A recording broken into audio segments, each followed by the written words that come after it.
여기 와보니까 좀 눈이 왔다, 금방 해 떴다. 1월 달인데 뭐 그래, 그죠? 볼거리는 많겠다. 겨울 여행. 목포가 이 일본의 자재들이 굉장히 많이 남아 있더라고요. 건물도 많이 남아있고. 네. 근데 이 일본의 아픈 역사도 있지만 일본으로 인해서 우리가 또 고마운 역사도 있고. 한국 사람들이 가지는 마음의 가치는 일본 사람은 나쁘다잖아요. 그것을 뛰어넘게 하는 특별한 사람이 목포에는 있었죠. 복음의 여정 목포. 첫 시간에 복음의 씨앗을 뿌린 유진벨 선교사의 발자취를 돌아봤다면, 이번 시간은 한국과 일본 사이에서 사랑을 꽃피운 특별한 이야기를 찾아가 보려고 합니다. 자, 목포 여행하면 빼놓을 수 없는 전국에서 5대 제과점으로 뽑힐 만큼 아주 유명한 제과점을 시작으로 우리 목포 여행 겸 목포 기독교 역사 탐방을 한번 해보려고 합니다.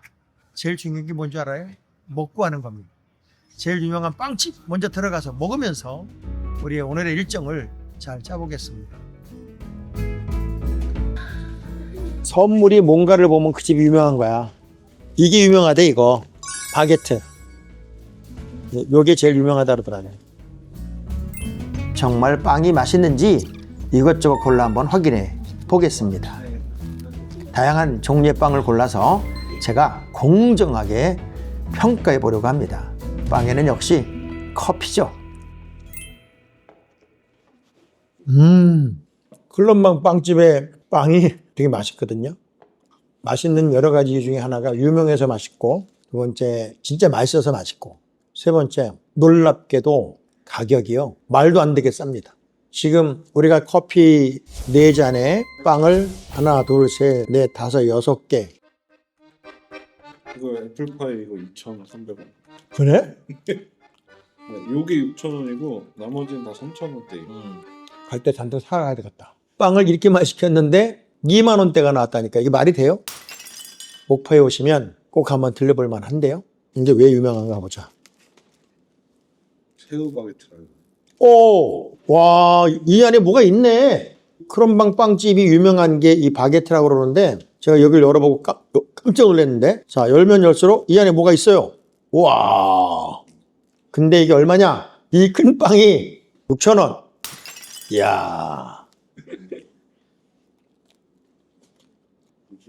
이거 밥 한 끼 먹어도 되겠는데, 이걸로? 맛이 미국에서 먹는 맛 같은 느낌이야. 맛있는 빵도 먹고 탐방 계획을 짜고 나오긴 나왔는데 어렵쇼? 첫 번째 목적지가 바로 물 옆에 있네.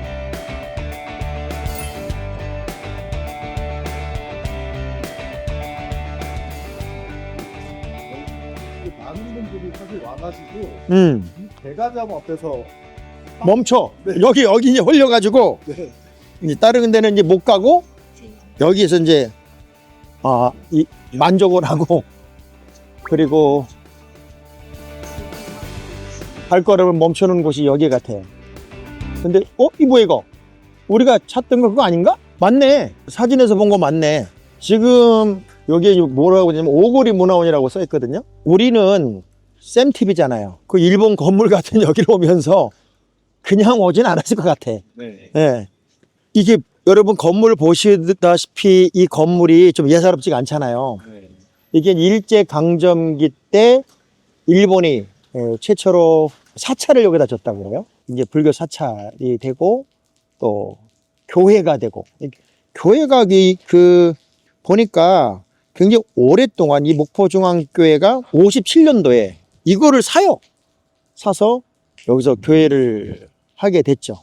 그리고 이 교회를 통해서 이제 많은 선교 활동도 했었고, 지금은 이제 오고리 문화원이 돼서 또 문화의 중심축이 되는 곳이 여기고, 일본 건물 그대로가 남아있는 아주 독특한 지역이 바로 여기입니다. 1930년대에 건립된 이 건물은 석재를 이용하여 일본 목조 불당의 건축 의장 요소를 표현한 보기 드문 외관을 가진 건물입니다. 일본식 박공지붕 형태로 꾸며져 있기도 하죠. 아, 여기 그 역사 기념비가 있네요. 그 목포 중앙교 예터. 그래서 목포 중앙교는 그 여기서 많은 그 선교 활동을 했고, 그리고 지금은 오감동으로 이사를 가서 거기서 또 새로운 사역을 하고 있는 게 바로 목포 중앙교회네요. 이 건물 하나가 굉장한 다양한 역사를 가지고 있는 특별한 건물이어서 여러분과 함께 했습니다. 첫 목적지에서 차를 타고 10분 정도 이동을 하니 일제강점기 아픈 역사를 그대로 보여주는 건물 하나를 볼 수 있었습니다.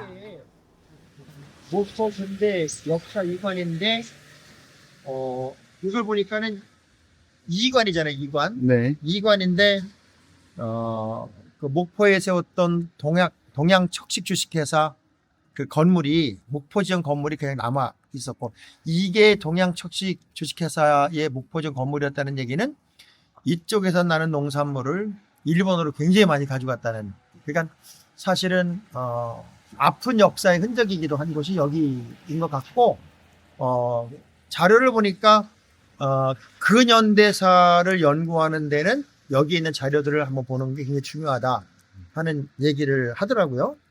20년대에 세워진 르네상스식 건물, 그 건물이 그대로 원형을 유지하고 있는 곳이 바로 여기 근대 역사관인데, 이 안에 들어가면은 목포 개항과 당시 조선 역사, 그래서 일제 수탈 이야기를 좀 구체적으로 볼 수 있다고 그래요. 목포 근대 역사관 2관에서 이제 1관을 찾아가기 위해 걸어서 이동을 합니다. 그러다가 반가운 건물 하나를 발견했습니다. 일본 기독교인데? 네. 그 일본 강점기 때 일본인들이 이제 목포에 많이 왔을 거 아니에요. 근데 그 일본인들은 우리가 알고 있기에 저것들은 예수도 안 믿나 그렇게 생각을 했는데, 이분들이 다녔던 일제 강점기에 다녔던 일본인 교회예요. 일본인 교회가 지금 그대로 남아있네요. 남아있고, 우리가 이제 촬영을 해야 할 윤치호, 윤학자 부부가 결혼을 할 때 이 교회 담임 목사님이 주례를 해요. 당시로는 말도 안 되는 일제 총독부의 간부의 딸과 전도사였고 또 양동교회를 다니던 거지왕 윤치호가 결혼하는 초유의 사건이 발생했는데, 그때 그 결혼 주례했던 담임 목사님이 이 교회 담임 목사님. 이게 정말 놀라운 일이죠. 자, 이 교회를 여러분은 지금 이거 좀 잘 보존하면 좋았을 텐데 좀 아쉬운 분. 여기는 석조 건물이었는데 2층 부위가 절개돼서 단층만 남아있다네요. 목포 일본 기독교회인데 4글자만 나왔어. 이런 것도 좀 복원해 놓으면 좋은데 그런 걸 안 했네. 아쉽다. 우리 쌤TV에서 기독교 역사 탐방 일본을 해봤고 순교지 탐방을 했었지만, 사실은 그 안에도 보이지 않는 그리스도인들이 꽤 많이 있었잖아요. 복음이 증거되는 어느 곳에도 정말 하나님이 세우는 사람, 하나님이 쓰는 사람들이 있다 하는 생각을 지울 수가 없는 또 하나의 장소를 우리가 발견했네.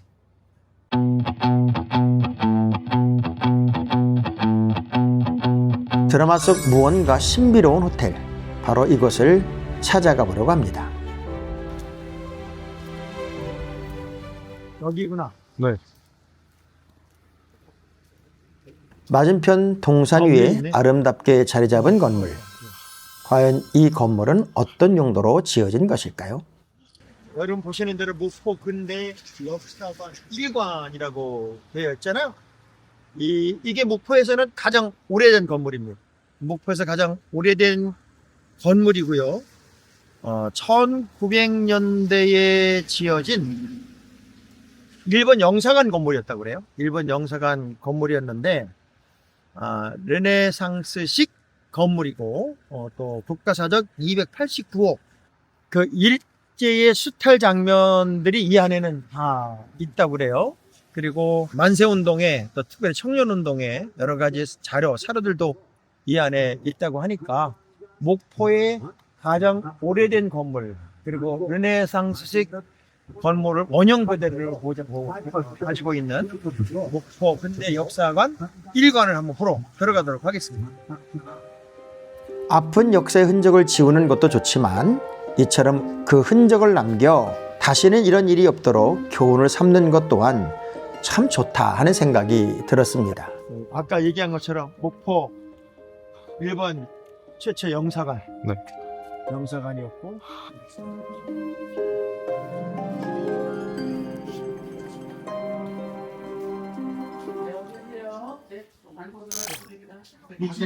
아, 이거 내가 딱 65세 지금. 그게 아닌 것 같아, 절거. 아유, 나는 처음으로 이거 써보네.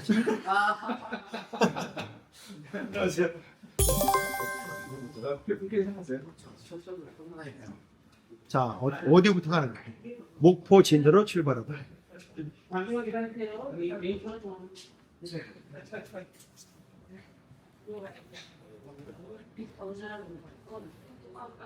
이 목포가 항구가 일찍 개항이 됐잖아요. 개항이 돼서 다른 지역보다 여기가 굉장히 잘 살았대요.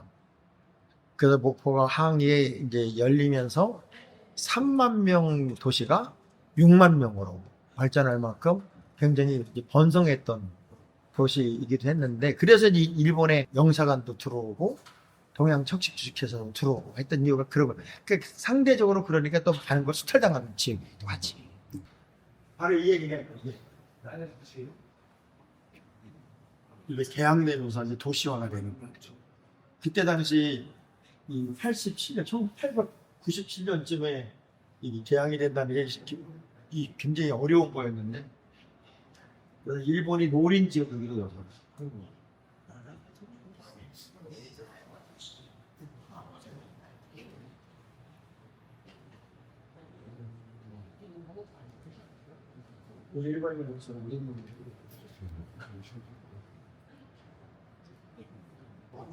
이것도 아주 파란만장한 건물의 역사가 있는데, 여기도 영사관이었다가 이사청으로 썼다가 구청으로 썼다가 시청으로 썼다가 시립도서관으로 썼다가 목포 문화원으로 썼다가 이제는 근대 역사관 1관으로 쓰고 있는. 이야, 노동운동의 최초 발생지도 여기네. 아, 그래서 오거리구나. 야, 완전히 일본 도시였네, 여기가. 완전히 일본이야. 아이들과 함께 이곳을 찾는 것이 역사책 한 권의 가치를 대신할 만큼 잘 만들어진 장소라는 생각이 문득 드네요. 꼭 아이들과 한번 와보세요. 여기 이거 있다. 이유가 여기 있어. 왜 호남선이 빨리 개통됐나 설명이 다 있네. 그 다음에 쌀을 이렇게 많이 가져갔어. 쌀. 그 다음에 결국은 호남선이 개통된 거는 일본이 쌀을 많이 뺏어가려고 빨리 만들었고, 이야, 11년과 29년을 비교해보면 9배가 늘어났대. 쌀이 그냥 싹싹 훑어갔네. 근대 역사관 뒤에는 일제강점기 당시 만들어진 방공호가 그대로 있습니다. 공중폭격에 대비하기 위하여 분위기를 피하라는 거죠. 이게 일제 전쟁 때 여기가 이제 일본의 어떤 중요한 거점이었기 때문에 공중 폭격을 두려워했던 것 같아요, 그렇죠? 그러니까 방공호를 만들어서 폭격을 피하는 그런 현장. 들어가 보시죠.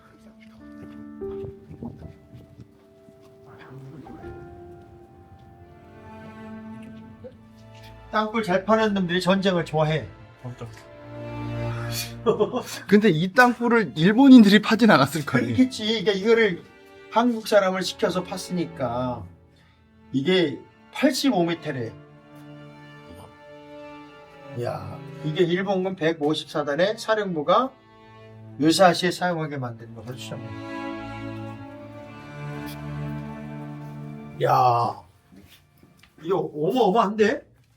이게 사람이 뭐 어지간한 사람은 머리도 안 닿아요. 나는 안 닿네.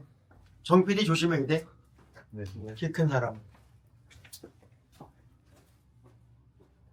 이게 노동시키는 거구만. 뒤에.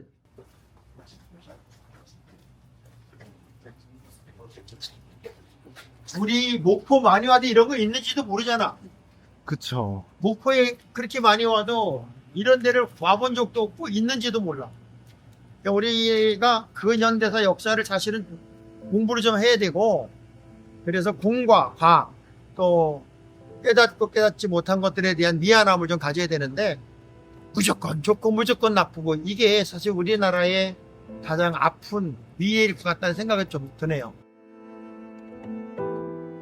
일제강점기의 아픈 상처를 뒤로하고 이제 그 마지막 목적지, 이 땅의 고아들을 자식처럼 키운 일본인을 만나러 가보려고 합니다.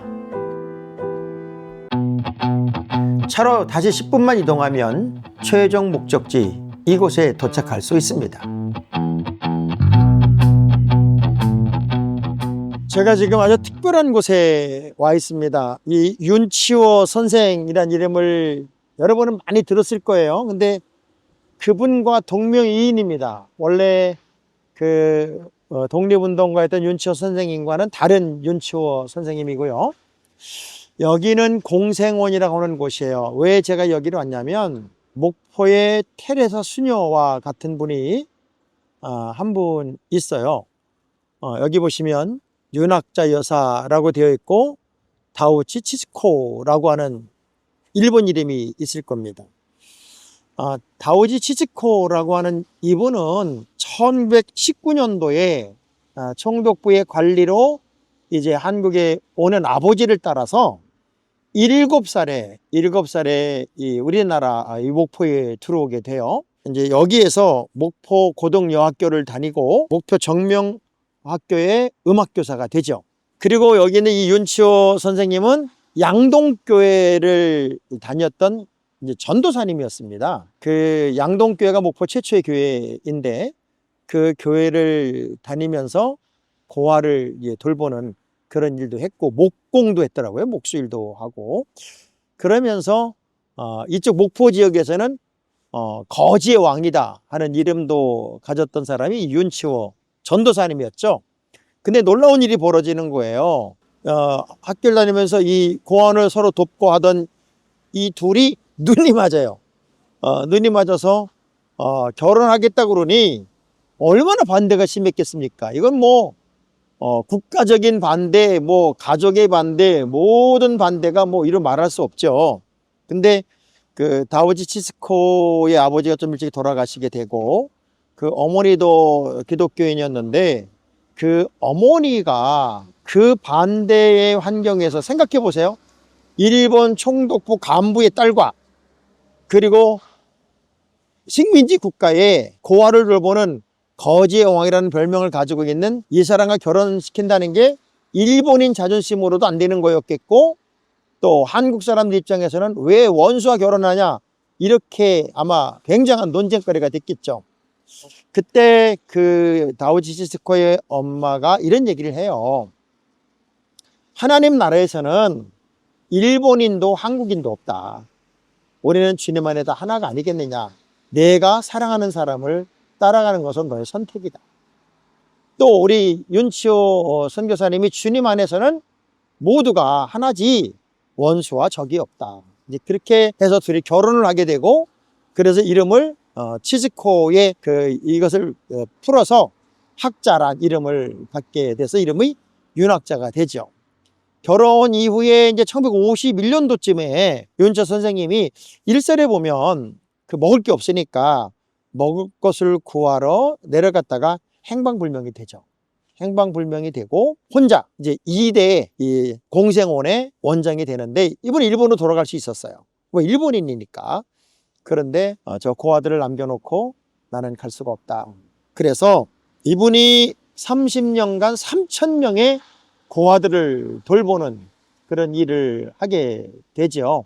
그래서 우리나라에서는 일본인으로서는 두 번째로 이제 한국 문화훈장을 받게 되고 그렇게 상을 타게 된 특별한 분이고, 국적과 민족을 초월한 인류애를 실천한 분, 그분이 바로 이 윤학자였다. 우리가 정말 그 현장에서 어떤 삶을 살아야 되느냐, 국적과 인종과 달리 우리들 원수라고만 여겼던 일본인들 중에도 이렇게 훌륭한 분이 있었다는 것을 꼭 기억해 봤으면 좋겠고요. 애석하게도 1968년 56세의 나이로 세상을 떠나게 되었을 때 목포 시민 중에 3만 명이 조문을 왔대요. 그렇게 목포에서는 가장 영향력이 있었던 그런 일본인으로서 한국 사람을 돌봐준 특별한 분을 여러분은 만나신 겁니다. 일본인 다오치 치즈코로 태어났지만 그녀는 윤학자로 다시 태어났습니다. 남편 윤치호 목사의 행방이 묘연해진 슬픔 속에서도 그녀는 한국을 떠나지 않았습니다. 고아 3,000명을 내 자식처럼 품으며 사랑을 베풀고 말씀을 따라 살았습니다. 그녀의 사랑은 단순한 온정이 아니었지요. 믿음 위에 뿌려진 씨앗이었고 행함으로 꽃을 피운 아름다운 선물이었습니다. 목포에서 시작된 복음의 여정, 그것은 말씀 속에 싹트고 희생 속에서 피어난 사랑의 길이었습니다. 추운 날씨지만 이 길은 하나님의 특별한 선물의 길이었습니다.